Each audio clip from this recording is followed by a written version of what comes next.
Obviously, this seminar is especially designed for the people of Palm Springs. And we can consider the pursuit of pleasure in two broad senses. One which might be called lower, and the other which might be called higher. Although I'm not very happy with that classification.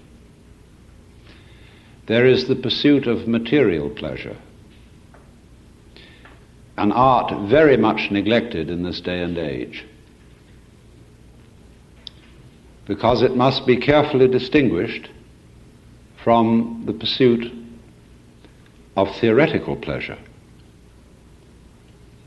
The pursuit of material pleasure is an art requiring a difficult discipline, much devotion and much skill. And it ranges through all the activities of man: engineering, cookery, clothes, architecture, lovemaking, and the so-called fine arts, music, literature, painting, sculpture, and so forth. But we are living in a culture where the pursuit of material pleasure is, as I say, neglected in pursuit of a symbolic pleasure, which of course, like many religions, has its prayer mat.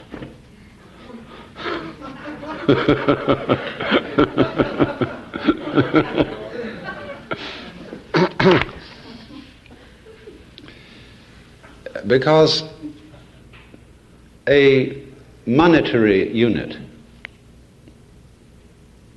is, of course, useful in exactly the same way that inches and hours, days, months, pounds, grams, and other units of measure are useful. But nobody has yet made a claim to fame by collecting inches. I have more inches than you. Because it is not a matter of social agreement that the possession of inches represents the possession of wealth.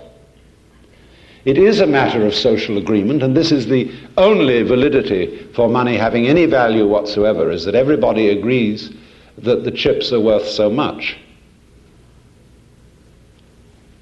And money is exactly like poker chips, except there's an agreement between all of us that we will accept them in lieu of goods and services. But goods and services constitute real wealth. And we are living in a society where,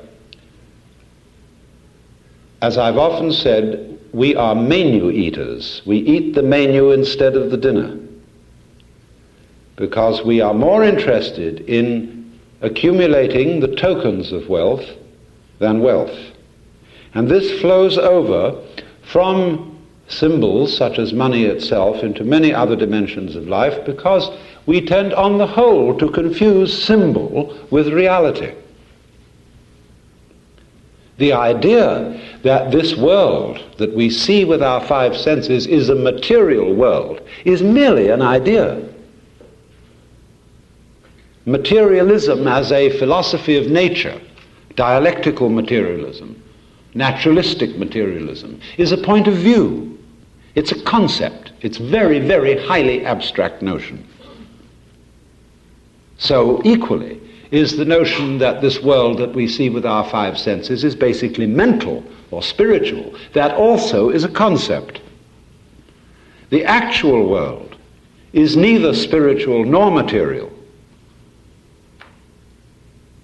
There is no way of saying what it is, because it is, like mystical experience, ineffable.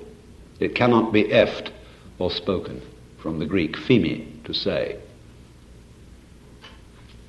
So that world, which is neither spiritual nor material, is the neglected world. Most people think of it as material.